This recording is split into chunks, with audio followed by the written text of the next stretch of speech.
جو تمہارے نصیب میں نہیں وہ تمہیں ملے گا بھی نہیں، چاہے وہ تمہارے دو ہونٹوں کے درمیان میں ہی کیوں نہ ہو۔ سہنے والوں کو اگر صبر آ جائے تو کہنے والوں کی اوقات دو کوڑی کی رہ جاتی ہے۔ ہو سکتا ہے دنیا میں منافق بازی لے جائے، مگر آخرت سچے لوگوں کی کامیابی کا دن ہے۔ خاموش رہو، صرف خدا ہی تمہارے دل کا بوجھ ہلکا کر سکتا ہے۔ پیچھے مڑ کے مت دیکھو، کوئی نہیں جانتا کہ دنیا کیسے شروع ہوئی۔ مستقبل کے بارے میں نہ ڈرو، کچھ بھی باقی رہنے والا نہیں ہے۔ اگر تم ماضی اور مستقبل میں پھنسے رہو گے تو حال گزر جائے گا۔ ضرورت سے زیادہ اچھے بنو گے تو ضرورت سے زیادہ استعمال کیے جاؤ گے۔ اللہ پر گمان نہیں، یقین رکھو تمہیں بہتر نہیں بہترین ملے گا۔ بیمار وہ نہیں جو بستر پر پڑا ہے، اصل بیمار تو وہ ہے جو اپنی آخرت سے بے خبر ہے۔ اگر اللہ نے وہ لے لیا جسے کھونے کا تم تصور بھی نہیں کر سکتے تھے تو یقیناً وہ کچھ ایسا بھی دے گا جسے پانے کا تم نے سوچا بھی نہیں ہوگا۔ تمہیں علماء کی قدر تب محسوس ہوگی جب تمہاری اولاد بے ایمان بن کر تمہارے اعمال نامے میں بدعمالیت چڑھائے گی اور انہیں ایمان سکھانے والا کوئی نہ ہوگا۔ علم انسان کو صدیوں تک زندہ رکھتا ہے، ورنہ جسمانی زندگی کے دن مقرر ہے۔ چند دن خدا کے قانون کی پابندیاں سہ لینا ہمیشہ کی دوزخ کی قید سے بہتر ہے۔ قبرستان کی خاموش قبروں سے عبرت لو اور انہیں دیکھا کرو، گناہ سے بچنے میں آسانی ہوگی۔ جب روٹی مزدور کی تنخواہ سے مہنگی ہو جائے تو وہاں دو چیزیں سستی ہو جاتی ہے، عورت کی عزت اور مرد کی غیرت۔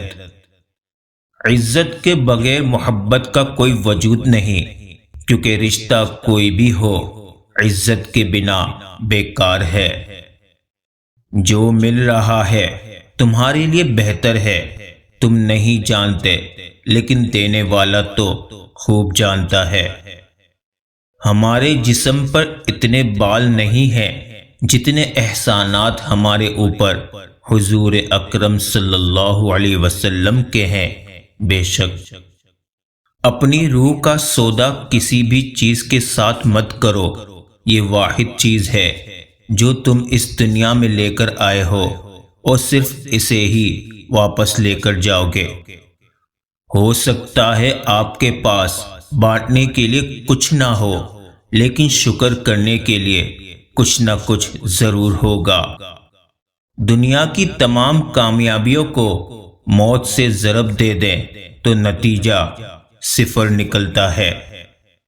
جس نے اللہ کے لیے کوئی چیز ترک کر دی، اللہ نے اسے اس سے بہتر عطا کی۔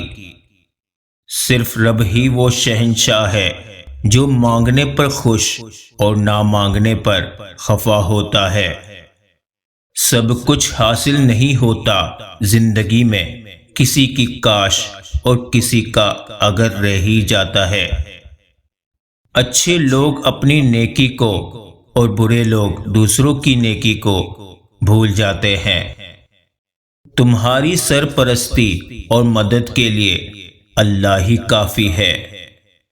لوگوں کے عیبوں سے اس طرح غافل ہو جائیں جیسے نیند کے وقت آپ دنیا سے غافل ہو جاتے ہیں۔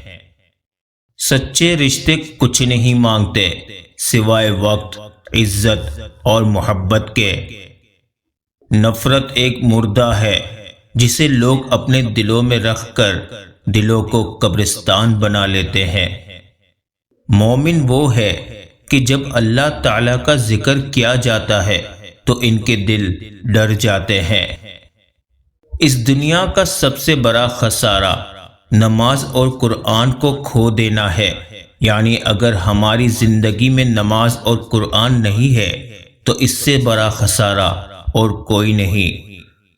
اپنی اچھائی کو ثابت نہ کرو، وقت ایک دن اسے خود ثابت کر دے گا۔ لوگ سمجھتے ہیں بت صرف پتھر کی مورتی کا نام ہے، جبکہ ہر وہ چیز جس کی اہمیت اللہ سے بڑھ جائے وہی آپ کا بت ہے۔ اور واقعی انسان بڑا ناشکرا ہے۔ جب کوئی سمجھ نہ رہا ہو تو خاموش ہو جانا بہتر ہے، کیونکہ بحث باتوں کو بگاڑ دیتی ہے۔ گناہ کے دوران موت نہ آنا اور گناہ کے بعد توبہ کی مہلت ملنا، یہ اللہ پاک کا بہت بڑا احسان ہے۔ احساس کے رشتے دستک کے محتاج نہیں ہوتے، یہ ایک خوشبو ہے جو بند دروازوں سے بھی گزر جاتی ہے۔ اگر تمہیں اپنے ارد گرد اندھیرا ہی دکھائی دے رہا ہے تو ایک بار دوبارہ دیکھو، ہو سکتا ہے کہ تم خود روشنی ہو۔ ہم ایسے منافق لوگ ہیں کہ کسی کی تکلیف کو اس کے گناہوں کی سزا سمجھتے ہیں اور اپنی تکلیف کو آزمائش۔ ہو سکتا ہے تمہارے پاس کچھ نہ ہو بانٹنے کے لیے، مگر شکر کرنے کے لیے تمہارے پاس کوئی چیز لازمی ہوگی۔ انسان موت سے بچنے کی کوشش کرتا ہے مگر جہنم سے نہیں، حالانکہ وہ جہنم سے بچ سکتا ہے، موت سے نہیں۔ وہ صرف عبادت کرنے والوں کا رب نہیں بلکہ ندامت کرنے والوں کا بھی رب ہے۔ اے عزت دینے والے رب، ہمیں ان لوگوں کے شر سے محفوظ فرما جو ہماری اچھائیاں تو چھپا لیتے ہیں لیکن ہماری برائیاں پھیلا دیتے ہیں۔ مزہ تو تب ہے کہ ہار کر بھی ہنستے رہو، ہمیشہ جیت ہی جانا کمال تھوڑی ہے۔ کوئی کسی کو نہیں سمجھ سکتا، انسانوں کے دل سمندر سے زیادہ گہرے اور آگ سے زیادہ پراسرار ہوتے ہیں۔ ایک آدمی کہنے لگا کہ بیٹیوں کے بہت سے مسئلے ہوتے ہیں، اچھا ہوا جو میری کوئی بیٹی نہیں ہے۔ ایک عقل مند انسان نے جواب دیا کہ اللہ پاک بیٹی سے اسی انسان کو نوازتا ہے جس کی اسے پالنے کی اوقات ہوتی ہے۔ جب رسی سخت ہو جائے تو سمجھ جائے کہ ٹوٹنے والی ہے، اسی طرح حالات سخت ہو جائے تو سمجھ جائیں کہ اب آسانی ہونے والی ہے۔ اگر کوئی شخص کسی کے جذبات کے ساتھ کھیل کر خود کو تیز ترین سمجھتا ہے تو وہ تیز ترین نہیں بلکہ گھٹیا ترین انسان ہے۔ اور جب ہم ایک دوسرے کے لیے وقت نہیں نکال پاتے تب وقت ہمارے بیچ سے رشتہ نکال پھینکتا ہے۔ محبت شرطوں پر نہیں کی جاتی، جو محبت میں جیسا ہوتا ہے اس کو ویسے ہی قبول کیا جاتا ہے۔ درخت جتنا اونچا ہوگا اتنا اس کا سایہ چھوٹا ہوگا، اس لیے اونچا بننے کی بجائے بڑا بننے کی کوشش کرے۔ دیواروں کے پاس کان ہو یا نہ ہو، فرشتوں کے پاس قلم ضرور ہے۔ آپ کچھ بھی کھو دیں اس دنیا میں اس کا متبادل موجود ہے، مگر آپ اللہ کو کھو دیں تو اس کا متبادل کہیں نہیں مل سکتا۔ خواہش اور چاہ میں بڑا فرق ہے۔ خواہش انسان کو گھمنڈی کر دیتی ہے، چاہ انسان کو مٹی کر دیتی ہے۔ آسمانوں پر قبولیت اور مقبولیت کے ضابطے الگ ہوتے ہیں۔ اکثر زمین والوں کے دھتکارے ہوئے آسمان والے کے لاڈلے ہوتے ہیں۔ سب کے ساتھ اچھے رہیں، الوداعی لمحے کا کوئی وقت نہیں ہے۔